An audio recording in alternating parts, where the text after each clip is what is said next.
പരിശുദ്ധ പാത്രിയർക്കീസ് ബാവായുടെ ശ്ലൈഹിക പ്രതിനിധിയും ലെബാനോനിലെ Syrian orthodox പാട്രിയർക്കേറ്റിലെ സുറിയാനി പഠന വിഭാഗത്തിൻ്റെ പാത്രിയർക്ക വികാരിയുമായ മാർ സേവേറിയോസ് റോജർ അക്രാസ് മെത്രാപ്പൊലീത്തായെ ഈ സമ്മേളനം ഉദ്ഘാടനം ചെയ്യുന്നതിന് വേണ്ടി ആദരപൂർവ്വം ക്ഷണിച്ചുകൊള്ളുന്നു.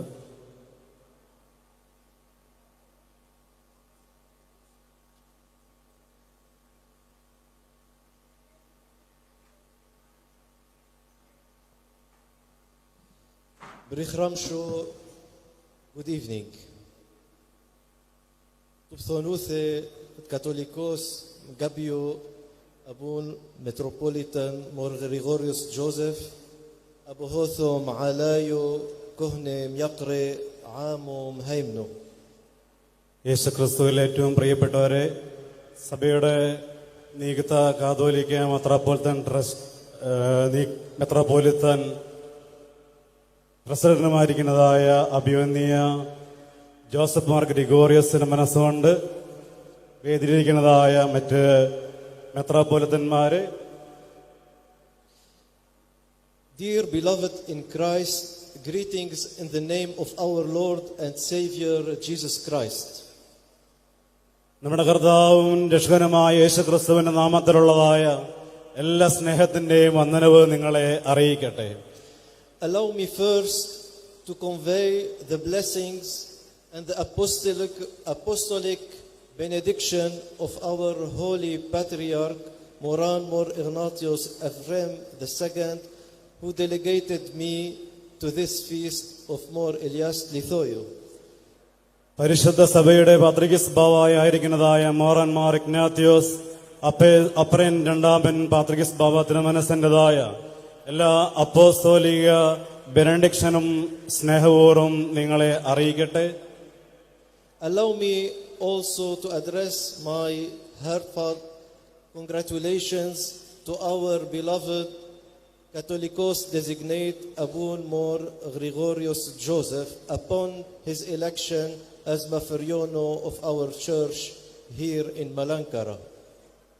പരിശുദ്ധ സഭയുടെ നിയുക്ത കാതോലിക്കയായിട്ട് തെരഞ്ഞെടുക്കപ്പെട്ടിരിക്കുന്നതായ അഭിവന്യ ജോസഫ് മാർ ഗ്രിഗോറിയോസ് തിരുമനസിന്റെ പരിശുദ്ധ സഭയുടെ കാതോലിക്ക വാഴ്ച അദ്ദേഹം തെരഞ്ഞെടുക്കപ്പെട്ടിരിക്കുന്നതിൽ എല്ലാ സ്നേഹവും അഭിനന്ദനങ്ങളും ഹൃദയമായിട്ട് അറിയിക്കട്ടെ. Also, I wish to address my warm thanks to His Eminence Abun Mor Athanasios Georgis for his warm welcome, as well to the other bishops who received me graciously during my visit. ഈ ദയറായുടെ അധിപനായിരിക്കുന്നതായ more അത്താനോസിസ് Giorgis മെത്രാപ്പോലിത്ത നൽകിയിരിക്കുന്നതായ സ്നേഹപൂർവമായ സ്വീകരണത്തിന് ഏറെ സ്നേഹപൂർവ്വം നന്ദി അറിയിക്കുന്നതോടൊപ്പം തന്നെ മറ്റ് മെത്രാപ്പോലിത്തമുള്ളതായ സ്നേഹവും നന്ദി ഈ സമയത്ത് സ്നേഹപൂർവ്വം അറിയിക്കട്ടെ. If I have to say one word about His Eminence Mor Athanasios Georgis, I will say I know him since 25 years, and since then he hasn't changed. He is with the same smile and same humility.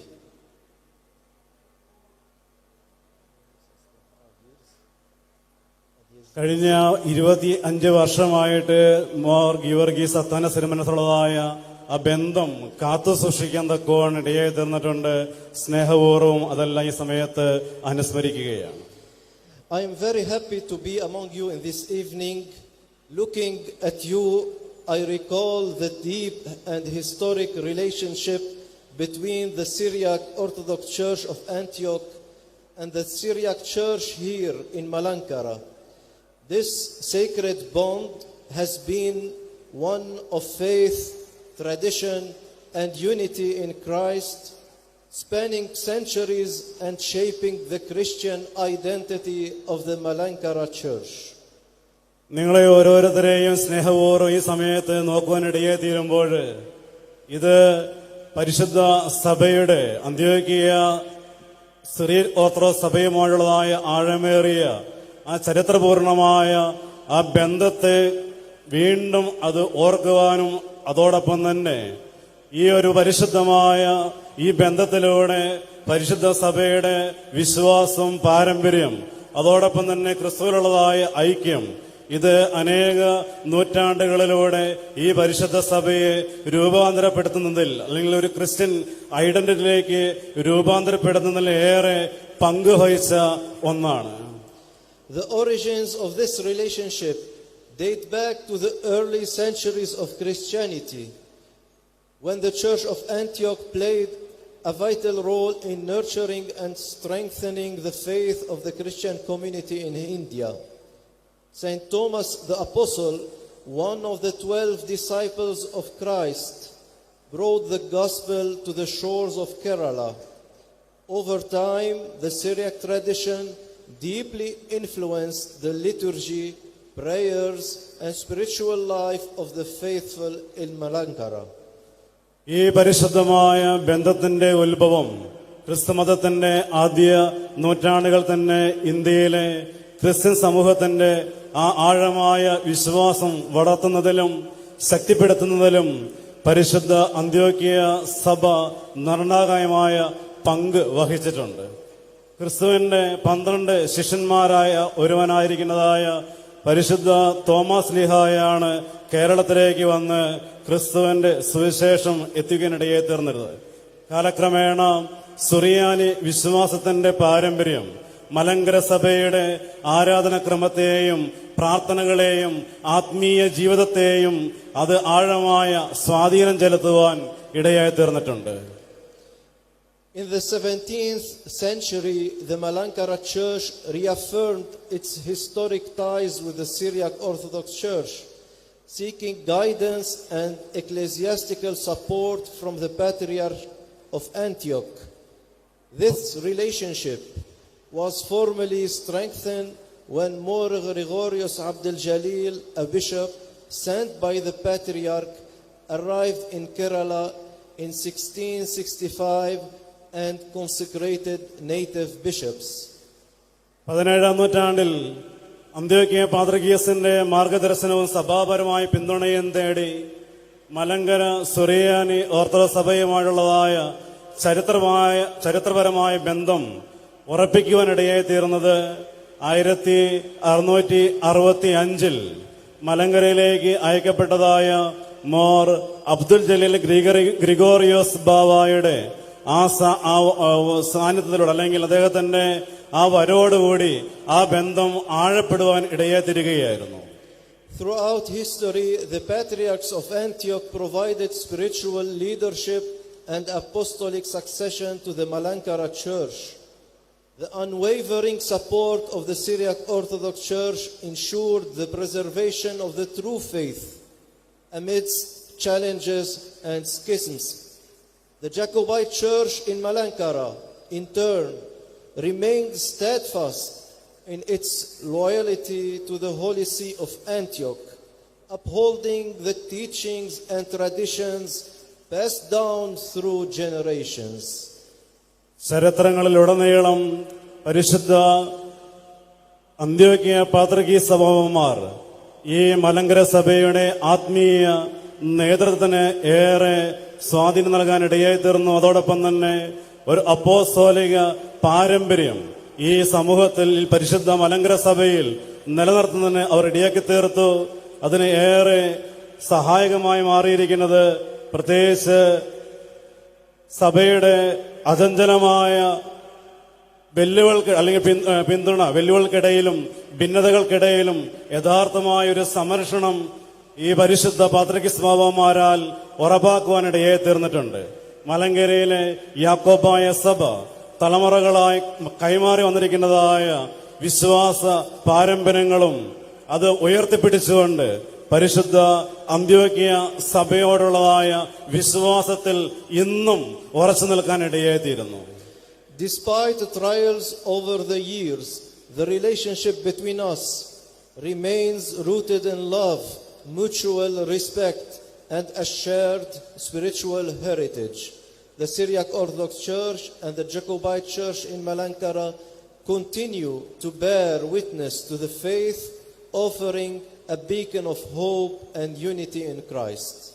അനേക വർഷങ്ങളായി പരിശുദ്ധ സഭയിൽ അനേക തരത്തിലുള്ളതായ പീഡനങ്ങളും പ്രതിസന്ധികളും ഉണ്ടെങ്കിലും പരസ്പരമുള്ളതായ സ്നേഹത്തിലും അതോടൊപ്പം തന്നെ ആഴമായ പരസ്പര റെസ്പെക്റ്റിലും അതോടൊപ്പം തന്നെ പൈതൃകമായ ആ ഒരു ആത്മീയത കാത്തുസൂക്ഷിക്കുന്നതിൽ പരിശുദ്ധ സഭ ഇതാ നിലനിൽക്കുന്നു. അതോടൊപ്പം തന്നെ സുറിയാനി സഭ ഈ മലങ്കര മണ്ണിൽ അതിന്റെ ഒരു പ്രകാശ ബീക്കണായി അതിന്റെ വിശ്വാസത്തെ കാത്തുസൂക്ഷിക്കുവാൻ, അതിനൊരു സാക്ഷിയായിട്ട് മാറുവാൻ എപ്പോഴും നിലനിൽക്കാനിടയായിത്തീരുന്നു.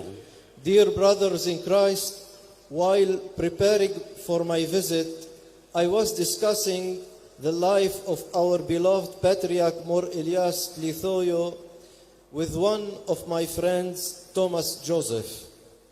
I mentioned that in Arabic we have an account of his life written by the late Metropolitan Athanasius Afram Barsom of Beirut. He asked if this text could be translated, and when I did, he was pleased to discover new details that were previously unknown to him. Today, I would like to share a summary of this account with you. ഈ ഒരു മലങ്കര സന്ദർശനത്തിന് വേണ്ടി ഞാൻ തയ്യാറായി മാറുമ്പോൾ എൻ്റെ പ്രിയ സുഹൃത്ത് Thomas ജോസഫുമായിട്ട് പരിശുദ്ധ ഏലിയസ് ബാവായെ കുറിച്ച് പങ്കുവയ്ക്കാൻ തക്കവണ്ണം ഇടയായി തീർന്നു. ആ സമയം ഇങ്ങനെ അറബിയിൽ എഴുതപ്പെട്ടതായൊരു കാര്യം ഞാൻ അദ്ദേഹത്തോട് പറയുവാനിടയായി തീർന്നപ്പോൾ, പ്രത്യേകിച്ച് പരിശുദ്ധ മെത്രാപ്പോലിത്തായിരിക്കുന്ന അത്താനോസസ് അഫ്രൈൻ ബർസൂം ബെയ്റൂട്ടിലെ മെത്രാപ്പോലിത്തായിരിക്കുന്ന അദ്ദേഹം എഴുതിയതായ ഒരു വലിയ കാര്യം, അത് അറബിയിൽ എഴുതപ്പെട്ടത് അദ്ദേഹമായിട്ട് സംസാരിക്കാനിടയായി തീർന്നു. ആ ഒരു കാര്യം അദ്ദേഹത്തെ ഒത്തിരി ഈ മലങ്കര സഭയെക്കുറിച്ച്, മലങ്കര സഭയുടെ പ്രതിസന്ധികളെക്കുറിച്ചൊക്കെ മനസ്സിലാക്കാനിടയായി തീർന്നു. ആ കാര്യം നിങ്ങളുമായിട്ടും അല്പസമയം പങ്കുവയ്ക്കുവാൻ ഞാൻ ആഗ്രഹിക്കുകയാണ്. Patriarch Mor Elias III, born Nasri in Mardin in 1867, dedicated his life to the Syriac Orthodox Church and its followers. His early years were marked by a miraculous recovery from a skin disease, leading his parents to dedicate him to monastic service. He joined the Zafaran monastery, was ordained a priest in 1892, and became head of Mor Koryakos monastery and later the Zafaran monastery.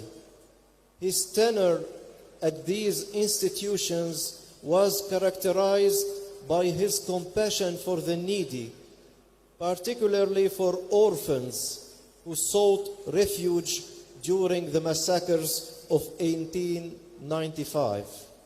പരിശുദ്ധ Ignatius Elias തൃതീയൻ ബാവ 1867 മർദിയിലെ നസ്രിയിൽ അദ്ദേഹം ജന്മമെടുക്കാനിടയായി തീർന്നു. അദ്ദേഹത്തിന്റെ ആ ചെറിയ കാലഘട്ടം മുതൽ തന്നെ പരിശുദ്ധ സുറിയാനി സഭയിലെ വിശ്വാസത്തിന് വേണ്ടി സമർപ്പിക്കുവാനിടയായി തീർന്നിട്ടുണ്ട്.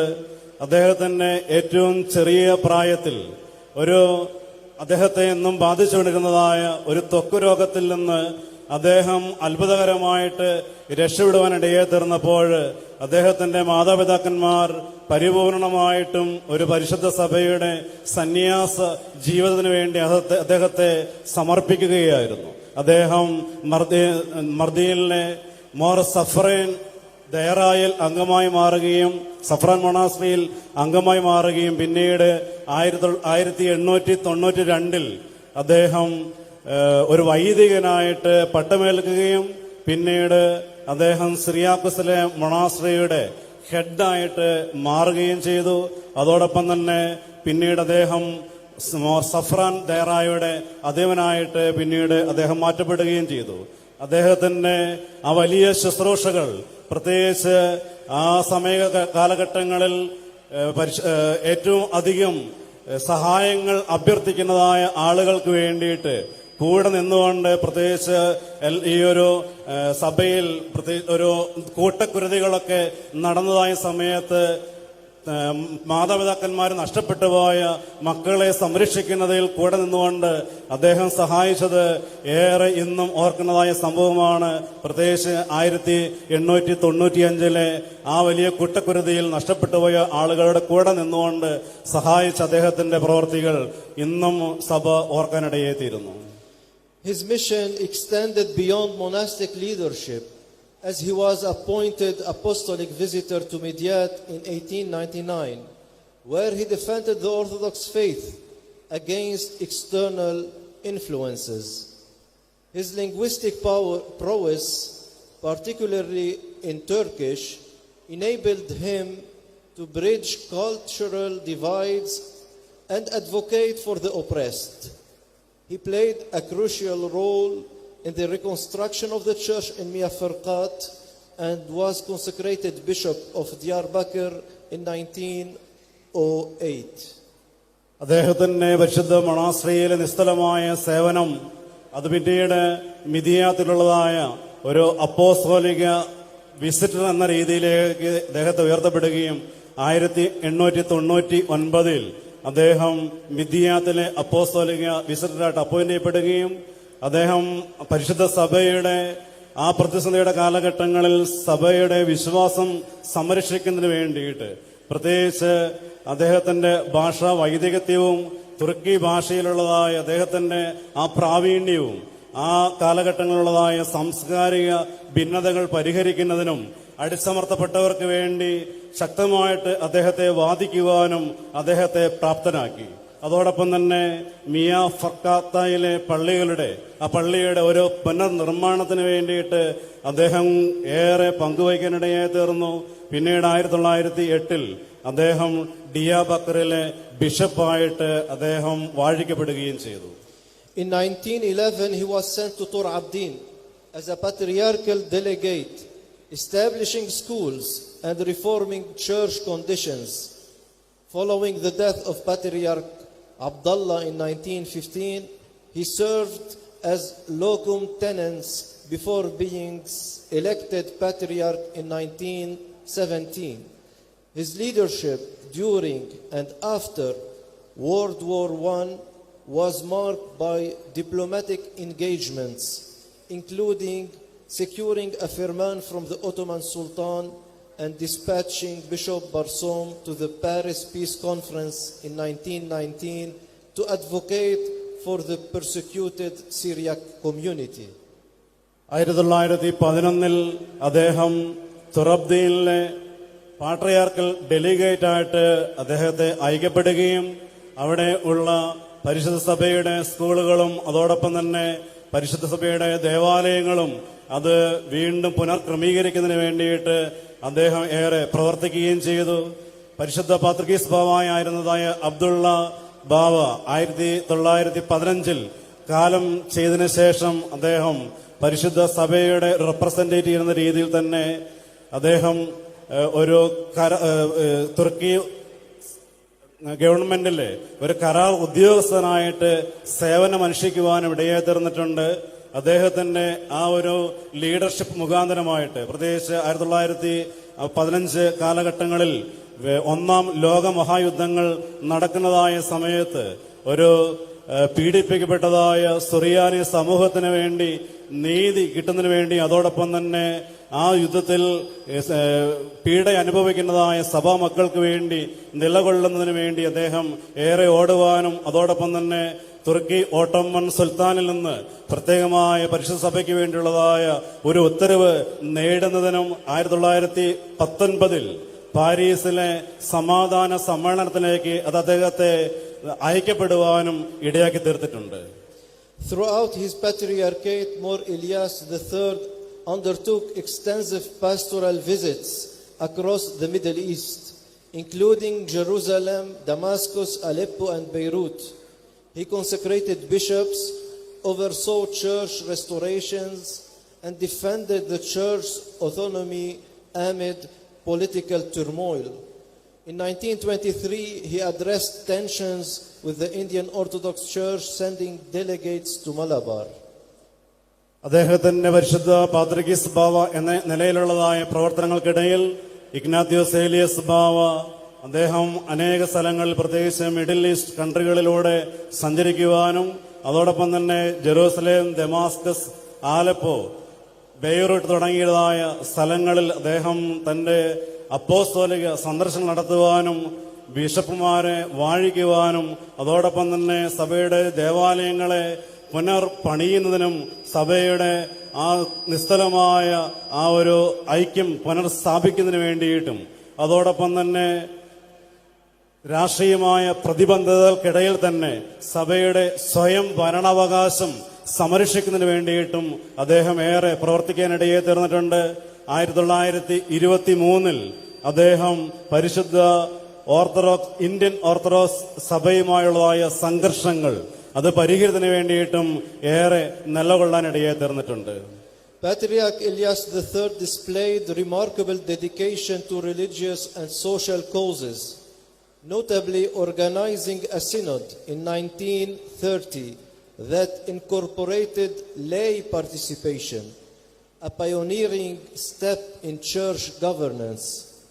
He authorized the inclusion of musical instruments in services and modified fasting rules to accommodate fish consumption. In spite of his declining health, exacerbated by heart disease, he accepted an invitation from the Viceroy of India, Lord Irwin, to mediate the schism in the Malankara Church in 1931. പരിശുദ്ധ പാത്രികീസ് ബാവ ആയിരുന്നത് Ignatios Elias ബാവ. അദ്ദേഹം തന്നെ പ്രവർത്തന മണ്ഡലങ്ങൾക്കിടയിൽ മതപരവും സാമൂഹികവുമായ കാര്യങ്ങളിൽ ഏറെ ശ്രദ്ധിക്കാൻ ഇടയായി തീർന്നിട്ടുണ്ട്. അതോടൊപ്പം തന്നെ പ്രത്യേകിച്ച് 1930 അദ്ദേഹം ഒരു സിനഡ് നടത്തുവാനും അതോടൊപ്പം തന്നെ ആ ഒരു സിനഡിൽ അൽമായരുടെ സാന്നിധ്യം ഉറപ്പാക്കുന്നതിനും അദ്ദേഹം ഏറെ ശ്രദ്ധ കാണിക്കാനിടയായി തീർന്നു. അദ്ദേഹം അതോടൊപ്പം തന്നെ പരിശുദ്ധ സഭയുടെ ആരാധനാ ക്രമങ്ങളിൽ ഏറെ സ്വാധീനം ചെലുത്തിക്കൊണ്ട് ഒരു മ്യൂസിക്കൽ ഇൻസ്ട്രുമെന്റുകളൊക്കെ അത് അലോ ചെയ്യുന്നതിനും അതോടൊപ്പം തന്നെ സഭയുടെ നോമ്പ് ഉപവാസ ക്രമീകരണങ്ങളിൽ തന്നെ മത്സ്യം അത് ഉപയോഗിക്കുന്നതിനും അദ്ദേഹം അനുവാദം നൽകിയിട്ടുണ്ട്. അതോടൊപ്പം തന്നെ അദ്ദേഹത്തിന് ഏറെ ശാരീരികമായ അസ്വസ്ഥതകൾക്കിടയിലും പ്രത്യേകിച്ച് അദ്ദേഹം ഹൃദയ സംബന്ധമായ ഒത്തിരി രോഗങ്ങളിലൂടെ കടന്നുപോകുന്നതിനിടയിലും പരിശുദ്ധ സഭയെ സംരക്ഷിക്കുന്നതിന് വേണ്ടി ഏറെ നിലകൊള്ളാനിടയെ തീർന്നു. ഇന്ത്യയിൽ നിന്ന് അന്നത്തെ വൈസ്രോയി ആയിരുന്നതായ ഇർവിൻ പ്രഭു അയച്ചതായി ഇൻവിറ്റേഷൻ സ്വീകരിച്ചുകൊണ്ട് 1931 ഈ മലങ്കര മണ്ണിലേക്ക് എഴുന്നള്ളി വന്നുകൊണ്ട് ഇവിടെ നിലനിന്നിരുന്നതായ ആ വലിയ പ്രതിസന്ധികളെ അത് തരണം ചെയ്യുന്നതിന് വേണ്ടിയിട്ട് സ്നേഹപൂർവ്വം ഈ മലങ്കര മണ്ണിലേക്ക് കടന്നു വരുവാനും ഇടയായി തീർന്നു. Despite pleas from church leaders to reconsider due to health concerns, he embarked on this mission, displaying his characteristic self-sacrifice. His departure from Mosul was a poignant event, with clergy and laity mourning his absence. His visit to India was marked by conflict with separatist elements, particularly Metropolitan Dionysios Givargis, who sought to undermine his authority. Efforts at reconciliation were unfruitful. The schism persisted, and the political climate favored the separatists. ആരോഗ്യപരമായ ഒത്തിരി പ്രതിസന്ധികൾ അദ്ദേഹത്തിന് നേരിട്ടുവെങ്കിലും അദ്ദേഹത്തെ ഏറെ സ്നേഹിക്കുന്ന സഭയിലെ മക്കൾ അദ്ദേഹത്തെ ഈ ഒരു മലങ്കര മണ്ണിലേക്കുള്ളതായ യാത്രയെ നിഷേധിക്കാനിടയായി തീർന്ന കാരണം അദ്ദേഹത്തിന്റെ ശാരീരികമായ അസ്വസ്ഥതകൾ അത്രമാത്രം ആഴമായിരുന്നു. എന്നാൽ അദ്ദേഹത്തിന്റെ ആത്മത്യാഗപരമായ ആ വലിയ ആ ശുശ്രൂഷയുടെ അല്ലെങ്കിൽ അദ്ദേഹത്തിന്റെ ആ മനോഭാവം ഈ കേരള മണ്ണിലേക്ക് അദ്ദേഹത്തെ കൊണ്ടെത്തിക്കുകയായിരുന്നു. അദ്ദേഹത്തിന്റെ ആ മൊസ്തുവിൽ നിന്നുള്ളതായ യാത്ര അയപ്പ സമയത്ത് അദ്ദേഹത്തെ ഏറെ സ്നേഹിക്കുന്നതായ സഭാപിതാക്കന്മാർ കണ്ണുനീരോടെയോടെയായിരുന്നു അദ്ദേഹത്തെ ഇങ്ങോട്ട് പറഞ്ഞയക്കാനിടയായി തീർന്നിരുന്നത്. അദ്ദേഹത്തിന്റെ ഈ ഒരു ഇന്ത്യ സന്ദർശനത്തിലൂടെ പ്രത്യേകിച്ച് വിഘടനപരമായ സഭയുടെ നിലപാടുകൾ ഏറെ പ്രതിസന്ധികൾ നിറഞ്ഞിരിക്കുന്നതായ കാലഘട്ടങ്ങളിൽ മെത്രാപ്പോലീത്തയായിരുന്നതായ ദിവന്യാസസ് ഗീവർഗീസ് അദ്ദേഹത്തിന്റെ അധികാരത്തെ തുരങ്കം വയ്ക്കാൻ ശ്രമങ്ങൾ നടന്നുകൊണ്ടിരിക്കുന്നതായ സമയത്ത് അദ്ദേഹത്തിന്റെ പ്രയത്നങ്ങളും ഫലരഹിതമായി മാറി എങ്കിലും അദ്ദേഹത്തിന്റെ ആ വലിയ ഹൃദയത്തിന്റെ ആ ആഴങ്ങൾ ആ പ്രത്യേകിച്ച് ഒരു പൊളിറ്റിക്കൽ സിറ്റുവേഷനിലും ഏറെ സ്വാധീനം ചെലുത്താൻ ഇടയായി തീർന്നിട്ടുണ്ട്. During his time in India, Patriarch Elias III faced health setbacks worsened by the strain of his mission. While navigating the ecclesiastical crisis, he suffered greatly but remained steadfast in his commitment to unity and faith. His tenure as Patriarch was defined by resilience, diplomacy, and a deep-seated love for his people. അദ്ദേഹം ഇന്ത്യയിലായിരുന്നതായ കാലഘട്ടങ്ങളിൽ ഏലിയാസ് ബാവ ഒത്തിരി ശാരീരികമായ ബുദ്ധിമുട്ടുകൾ അനുഭവിക്കാനിടയായി തീർന്നു. ഈ വലിയ ആരോഗ്യപരമായ തിരിച്ചടിയുടെ ഇടയിൽ നിന്നുകൊണ്ട് തന്നെ അദ്ദേഹത്തിന്റെ ദൗത്യം അത് മുന്നോട്ട് കൊണ്ടുപോകുമ്പോഴും അദ്ദേഹത്തിന്റെ ആരോഗ്യം ഏറെ വഷളായി മാറാനിടയായി തീർന്നു.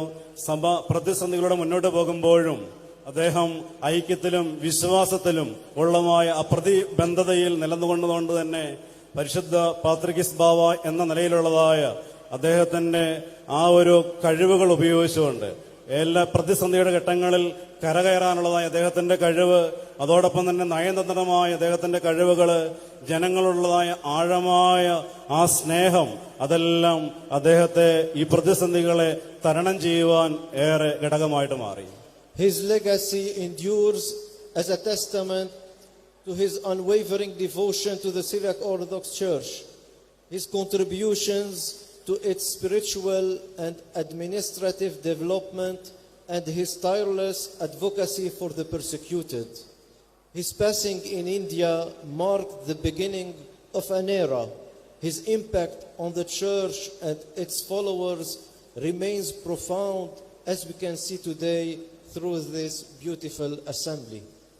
സുറിയാനി ഓർത്തഡോക്സ് സഭയോടുള്ള അദ്ദേഹത്തിന്റെ അചഞ്ചലമായ ആ ഭക്തി, അതിന്റെ ആത്മീയവും ഭരണപരവുമായ വികസനത്തിന് അദ്ദേഹം നൽകിയതായ സംഭാവനകൾ, പീഡിപ്പിക്കപ്പെട്ടവർക്ക് വേണ്ടിയുള്ളതായ അശ്രാന്തമായ വാദങ്ങൾ, ഇവയെല്ലാം അദ്ദേഹത്തിന്റെ ആ സ്നേഹത്തെയും പരിശുദ്ധ സഭയുള്ളതായ സ്നേഹത്തെയും എന്നും വെളിവാക്കി കാണിക്കുന്നതാണ്. അദ്ദേഹത്തിന്റെ ആ വിയോഗം ഒരു പുതിയ യുഗത്തിന്റെ തുടക്കം കുറിക്കലായിരുന്നു. ഇന്ന് ഈ കാണുന്ന ജനസമൂഹം മുഴുവൻ പരിശുദ്ധ സഭയുടെ നാനാഭാഗങ്ങളിൽ നിന്ന് കാൽനടകളായിട്ട് ഈ ജനസമൂഹം മുഴുവൻ ഇന്ന് ഈ ദേറായിലേക്ക് കടന്നു വരുന്നത് തന്നെ അദ്ദേഹം കാണിച്ച അല്ലെങ്കിൽ ഒരു പുതിയ യുഗത്തിന്റെ തുടക്കം കുറിക്കലായിരുന്നു. May the prayers and intercessions of our Holy Patriarch Mor Ignatius Elias III be with all of us. Amen. പരിശുദ്ധ പാത്രികീസ് ബാവായുടെ ആ അളവില്ലാത്തതായ പ്രാർത്ഥനകളും അനുഗ്രഹങ്ങളും എപ്പോഴും നമ്മൾ ഓരോരുത്തരുടെയും കൂടെ എന്നും ഉണ്ടായിരിക്കട്ടെ എന്ന് പ്രാർത്ഥിക്കുന്നു. ആമേൻ.